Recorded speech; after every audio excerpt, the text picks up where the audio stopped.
Today we're going to use Grandpa's Face by Eloise Greenfield to think about main idea and details. So the last time we read together, Tamika had gotten upset about the faces she saw Grandpa practicing in the mirror. He invites her to go for a walk, and she tells him why she's upset, and he reassures her that he would never look at her that way. Our vocabulary word for this book is sturdy, which means strong. For your learning target today, I want you to be able to use the very important parts of the story to help you determine the central message. So let's go ahead and take another look at Grandpa's Face by Eloise Greenfield.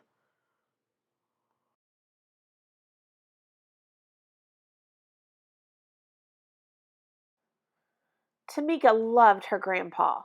She loved the quiet way he talked and the surprise of his loud laughter. She loved the stories he told, long stories that he sang and talked, a little bit each day until he reached the end. Most of all, Tamika loved Grandpa's face. Grandpa's face told everything about him. It was always changing from glad to worried to funny to sad. Grandpa could ask a question without saying one word, and even when he was mad with Tamika, his face was a good face, and the look of his mouth and eyes told her that he loved her. "You shouldn't have done that, Tamika," Grandpa would say. And Tamika would tell him she was sorry, and then she would kiss the sturdy brown of his face. Sometimes Tamika and Grandpa would go out together, just the two of them. They would leave Mama and Daddy at home and go for a walk. A talk walk, Grandpa called it. They'd walk through the park or just around the neighborhood and talk about things that they saw and felt and remembered. In the summer, Grandpa was an actor, and some Saturday afternoons he and his friend, Miss Gladys, would take Tamika to the theater to watch him act on the stage, if Mama and Daddy said the play wasn't too grown up. The theater was Tamika's favorite place to go. Make-believe things happened there. She would sit in the front row and watch Grandpa turn into another person, changing his face and the way he walked and talked and sang. And even when he turned into somebody else's grandpa, Tamika didn't mind. It looked true and it felt true, but she knew it was just a play. And when it was over, all the actors came out to bow and wave, and she would clap so hard that her hands hurt. One day, Tamika went to Grandpa's room to ask for a story. She stopped at the door because Grandpa was rehearsing. He had his book in his hand and he was reading his lines aloud. Then he stopped reading and looked in the mirror, slowly changing his face into a face that Tamika had never seen before. It was a hard face. It had a tight mouth and cold, cold eyes.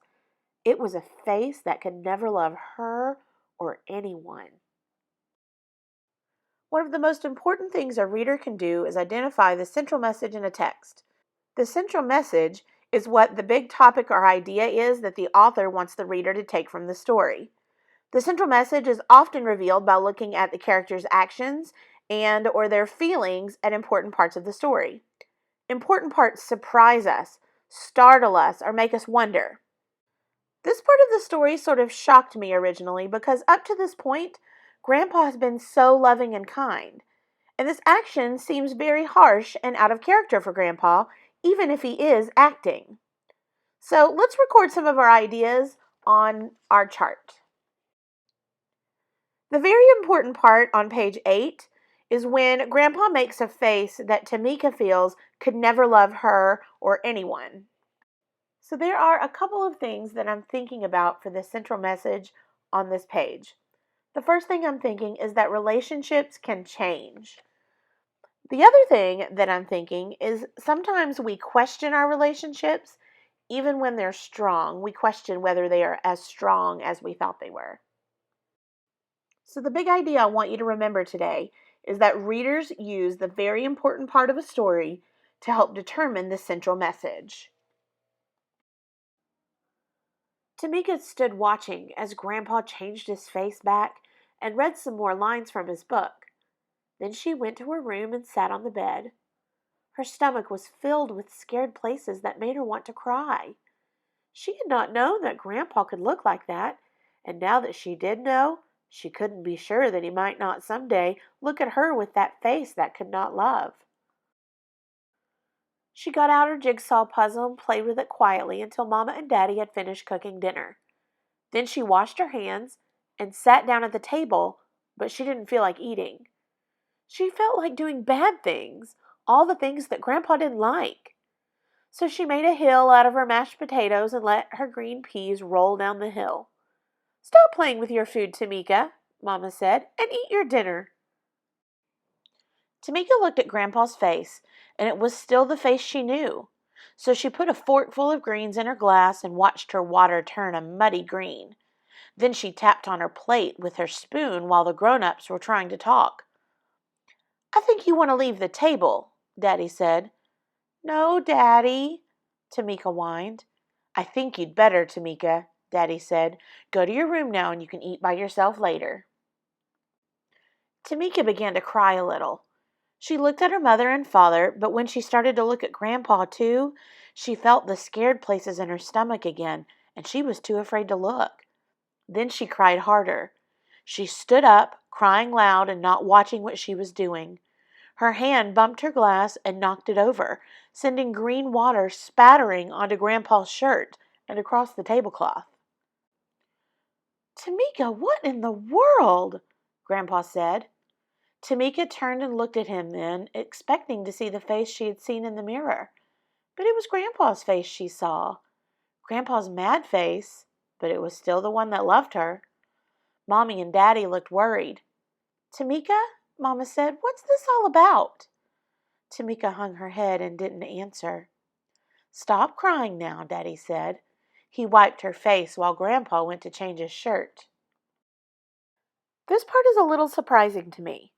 Tamika has made a mess and behaved badly, but everyone seems very concerned, not angry. Also, I want you to notice the illustration. What do you notice about the faces of her parents and her grandpa? Take a minute to think about your ideas about what message the author might be trying to send us.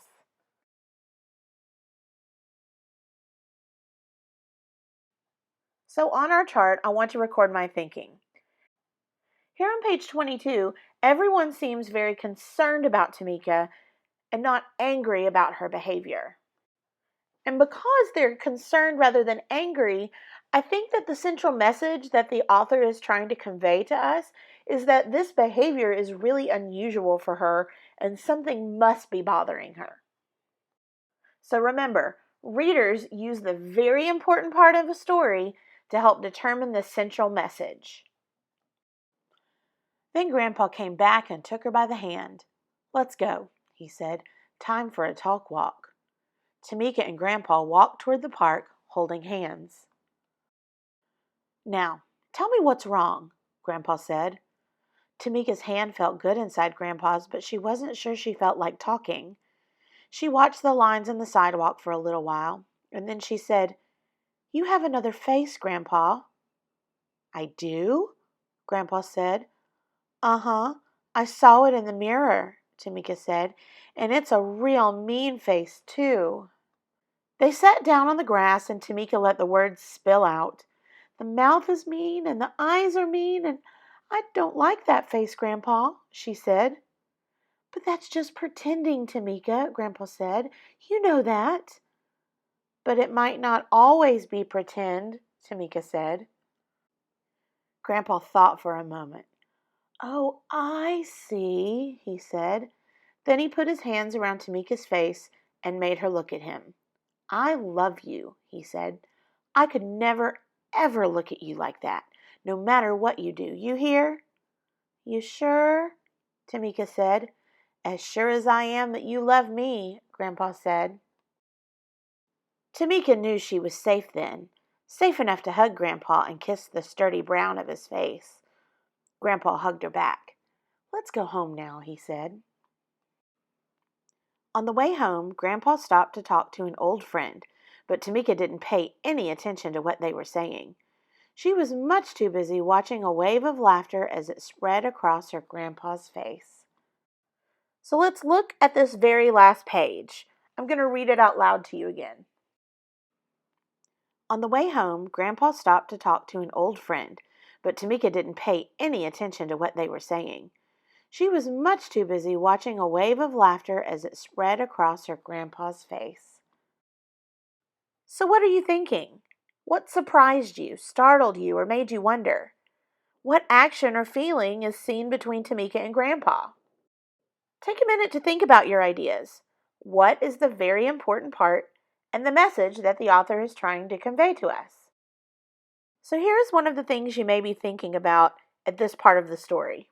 On page 29, we see that Tamika feels safe again and hugs her grandpa. And I think the central message that the author is trying to share with us is that Tamika and Grandpa have a really special relationship that can endure or make it through really scary or difficult situations. So, one more time, the big idea that I want you to take away with you today is that readers use the very important part of a story to help them determine the central message. So, you've had several opportunities to stop and think as we've read together today. And I want you to think about what message do you think the author wants readers to take from Grandpa's face? What is it in the text that supports your ideas?